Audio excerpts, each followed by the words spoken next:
Bharat crime news. देश और दुनिया की बड़ी खबरों पर है हमारी पैनी नजर। आइए नजर डालते हैं आज की बड़ी खबरों पर।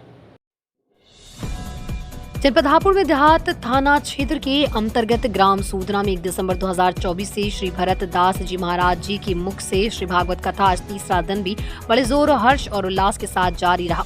श्री भागवत कथा के चलते जनपद गाजियाबाद से जाने माने स्टार कवियों में जिनकी तुलना की जाती, जिनका नाम सुर्खियों में आता है, श्री अनुभव शुक्ला, शेखादीप्ति कवि ने श्री भरत दास महाराज जी के मुख से चल रही श्री भागवत कथा में अपनी उपस्थिति दर्ज कराते हुए क्षेत्रवासियों को जैन धर्म के प्रति एवं श्री भागवत कथा से जागरूक कराया। साथ ही आपको बताते चलें कि भारत क्राइम न्यूज चैनल के मुख्य संपादक श्री बरखा सक्सेना ने भी भरत दास जी महाराज के प्रवचनों को श्री भागवत कथा में उपस्थिति दर्ज कराकर आरती व पूजा अर्चना में भाग लिया। साथ ही क्षेत्रवासियों ने श्री भागवत कथा में व्यवस्थाओं को लेकर काफी प्रशंसा जाहिर की। साथ ही गाजियाबाद से आए महान कवि अनुभव शुक्ला एवं शेखादीप्ति कवि ने प्रोग्राम के संचालक सत्येंद्र शर्मा व राजकुमार शर्मा की प्रशंसा करते हुए उनका आभार व्यक्त किया। आपका अपना भारत क्राइम न्यूज चैनल जिला ब्यूरो चीफ राकेश शर्मा की रिपोर्ट। और यदि साधारण होंगे तो कैसे पहचानेंगे? तो आज तुरंत जो है सती देवी माता सीता का रूप धारण किया है और भगवान राम के सम्मुख चली गई। और जैसे ही राम जी ने देखा तो प्रणाम किया है कि हे माता, यह जंगल में क्यों भटक रही? भगवान भोलेनाथ कहाँ हैं? देखिए, मैं भारत की ऐसा कोई भी न्यूज़ चैनल नहीं है जिस पर मैं नहीं आती हूँ। टीवी शोज में मैं आती हूँ। गुरु डॉक्टर कुमारेश्वर जी, शैलेश रोड़ा जी, हरिओम पवार जी, जितने भी हैं, अनामिका जय नंबर जी, मैं सभी के साथ इस समय मंचों पर हूँ। आप शेखादीप्ति सर्च करेंगे तो सबसे पहले मेरे वीडियोस ओपन हो जाएंगे। तो बस ईश्वर के आशीर्वाद से यहाँ तक पहुँची हूँ। एक भजन लिखा है क्योंकि ब्रज के छोटे से गांव से मैं भी आती हूँ। अलीगढ़ के पास मेरा गांव पड़ता है।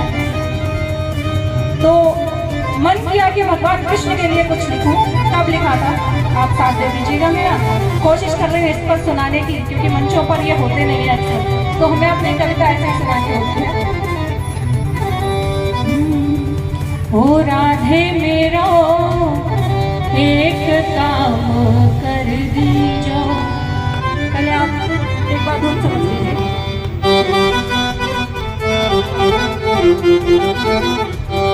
ओ राधे मेरा एक काम कर दीजो। ओ राधे मेरा एक काम कर दीजो। बस ये बता दो कैसे मोहन, बस ये बता दो कैसे मोहन, बस ये बता दो कैसे मोहन, वो बस ये बता दो।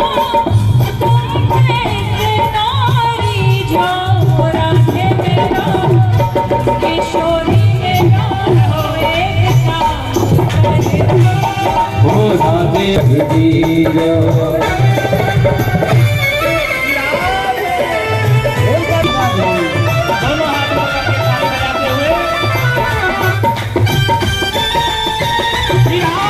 गोरी गोरी राधा प्यारी, चंचल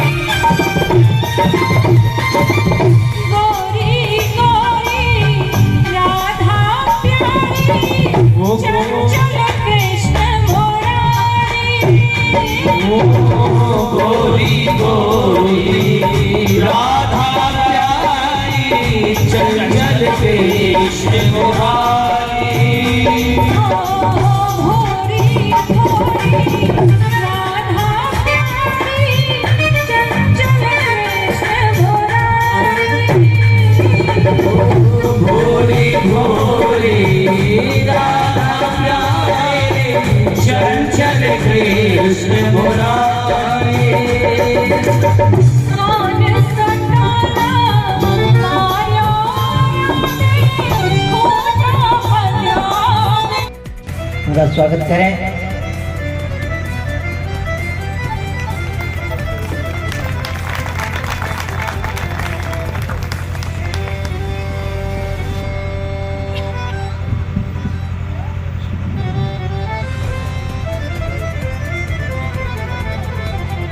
और बहुत ही कम शब्दों में अपनी वाणी के ओज को इस ज्ञान रूपी गंगा में बहा करके कुछ मिसेज कवि एवं कवित्री। बैठ जाओ या खड़े होकर सब कामनाएं आदरणीय उपाध्याय शतेंद्र शर्मा जी, बहुत बहुत शुभकामनाएं, बधाई कि आप बहुत ही शुभ कार्य कर रहे हैं। जन जन तक ईश्वर के चरणों में समर्पित होने वाले शब्दों को आप जन जन तक पहुंचा रहे हैं, इसके लिए हार्दिक शुभकामनाएं। और मंच को प्रणाम करती हूँ, आदरणीय व्यास जी को नमन करती हूँ। भारत की बेटी हूँ, सनातनी हूँ, गर्व है इस बात का। तो सबसे पहले 4 पंक्तियां प्रभु श्री राम के चरणों में समर्पित करती हूँ, क्योंकि श्रृंगार लिखती हूँ, प्रेम लिखती हूँ, और प्रेम की शुरुआत हमारे आराध्य हमारे ईश्वर से हुई है।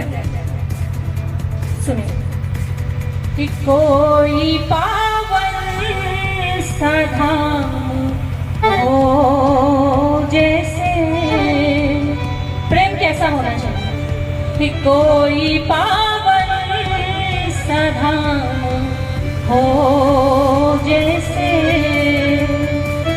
अयोध्या सनाम हो जैसे, प्रेम में हो पवित्रता इतनी, प्रेम में हो पवित्रता इतनी, साथ सीता के राम हो जैसे। 4 पंक्तियां और कहूंगी क्योंकि समय सीमित है, और लोग आजकल जाति पर बात कर रहे हैं, पर मैं कहती हूँ ईश्वर के लिए सब एक समान है। ईश्वर ने जब मनुष्य बनाया तो किसी जाति का बंटवारा नहीं किया। आप किसी भी मनुष्य को देख लीजिए, सबका खून एक जैसा है। तो जब उसने भेदभाव नहीं किया तो हम कौन होते हैं भेदभाव करने वाले। इसी पर मैंने 4 पंक्तियां लिखी कि प्रभु किसको प्रेम करते हैं। ये सुनेगा, कोई भी सर्वगुण संपन्न व्यक्ति हो नहीं सकता, कलुष मन का महज गंगा में कोई धो नहीं सकता। आप गंगा में स्नान कर सकते हैं, लेकिन मन के मैल को नहीं धो सकते। उसके लिए मन का पवित्र होना बहुत जरूरी है, आपकी सोच का पवित्र होना बहुत जरूरी है। कि कोई भी सर्वगुण संपन्न व्यक्ति हो नहीं सकता, कलुष मन का महज गंगा में कोई धो नहीं सकता।